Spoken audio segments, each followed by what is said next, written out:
Hello everyone, my name is Brittany Bryant.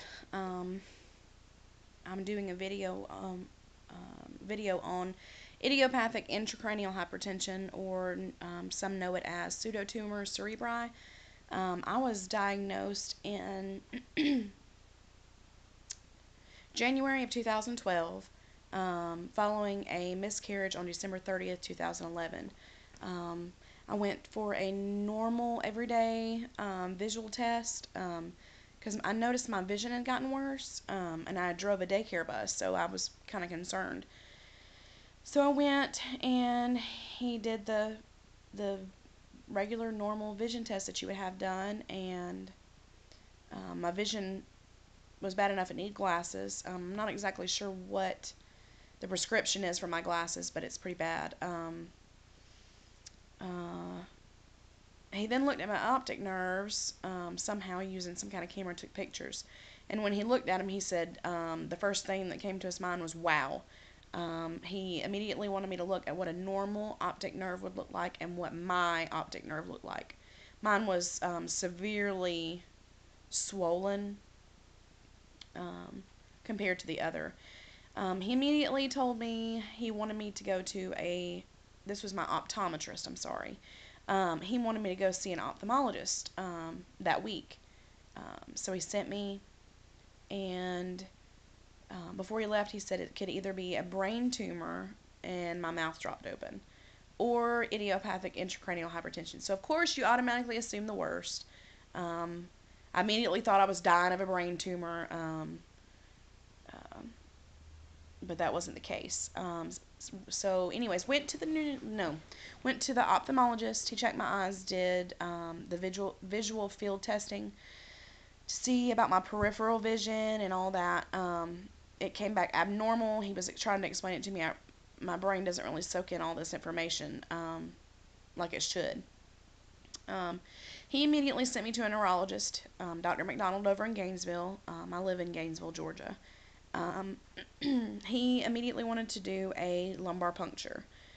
Spinal tap is another name for that, just to clear things up. Sent me to Northeast Georgia Hospital. He met me over there, did the lumbar puncture.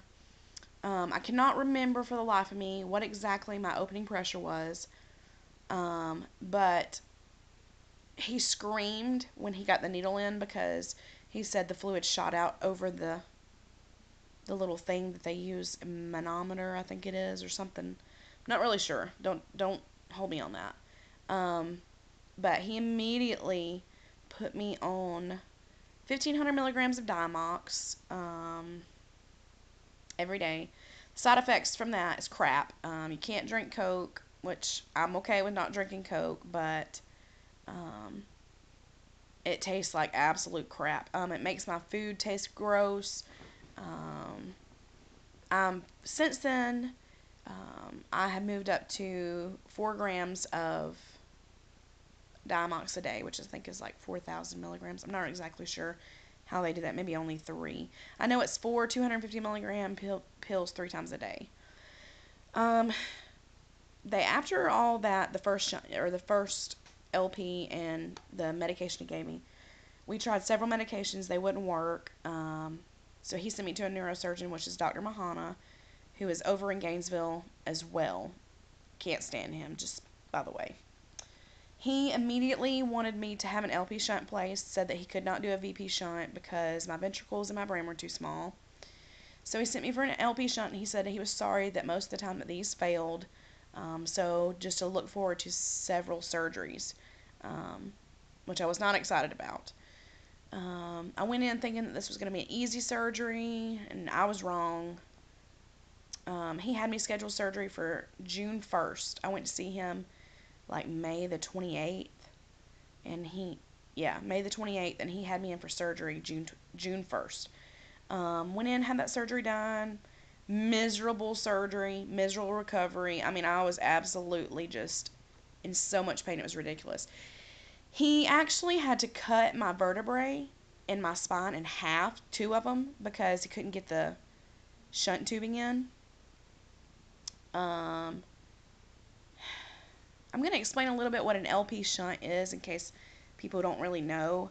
Um, LP stands for lumbar peritoneal. Um, the lumbar is your spine, the lower spine, and then the peritoneal cavity is somewhere in your stomach. I'm not exactly sure where it's at. This particular shunt or tube is used for neurological disorders and so is used in the cranial region, which you could also have a VP shunt. That's what, when I was saying VP shunt, that's the one that starts here and goes down and then goes into your belly or into around the heart cavity. Um, it says lumboperitoneal shunts fail more frequently than do shunts between the ventricle and the peritoneum. A shunt failure may not occur for many months or even years after placement, or it can occur immediately after placement. As for me, my first revision came June 26, 2012. The shunt catheter had pulled loose from my stomach. I know I'm screwing up my hair and I look like a crazy person today. I had to go back in for surgery on June 26th, which that surgery was a piece of pie compared to the first one. I was home a couple of days later. As the first one, I was like in there for 4 or 5 days, which was crazy.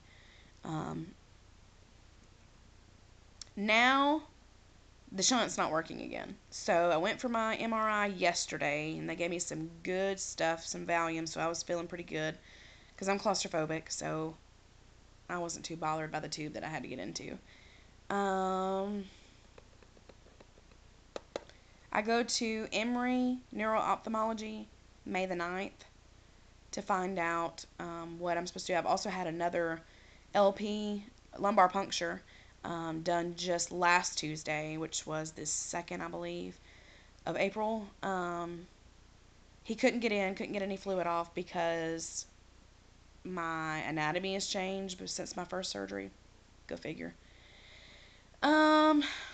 So now I'm just waiting. Just waiting and waiting and waiting and playing the waiting game while my eyes bug out of my head. I kind of wanted to read a little bit about idiopathic intracranial hypertension just to get some awareness out there, just in case you don't know what it is.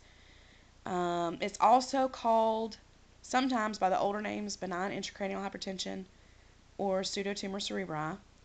It is a neurological disorder that is characterized by increased intracranial pressure around the brain in the absence of a tumor or other disease. So it's basically like you have a tumor, but you don't have a tumor. It has all the symptoms of a tumor, but you don't actually have one. The main symptoms are headache, which is not really a headache, it's head pain, excruciating pain, nausea and vomiting, as well as pulsatile tinnitus, which is like buzzing or whooshing in your ears, which is very annoying, let me tell you. Double vision and other visual symptoms. If untreated, it may lead to swelling of the optic disc, which I have in the eye, which can progress in vision loss. It is diagnosed with a brain scan to rule out other causes, and a lumbar puncture always. Lumbar puncture may also provide temporary and sometimes permanent relief from the symptoms, by far not permanent. Some people respond to medication, which is the drug diamoxacetazolamide, same thing, but others require surgery to relieve the pressure, which I did. The condition may occur in all age groups, but is most common in young women, especially those with obesity. And you will hear that. You need to lose weight, you need to lose weight, you need to lose weight, blah, blah, blah, blah, blah. But let me tell you something. There are a lot of women and children that are not big at all that have this condition. So what the heck? You know, they want to blame it on overweight, but yet I still had these headaches when I was 135 pounds. So, I don't know. I don't know. But anyways, I just wanted to give a heads up on my story and what's been going on so far. And I hope you get a little bit of information out of this rambling that I'm doing. Take care and God bless. And if you have any questions, just post them down below. And I'll answer them just as quick as I can. Have a blessed day.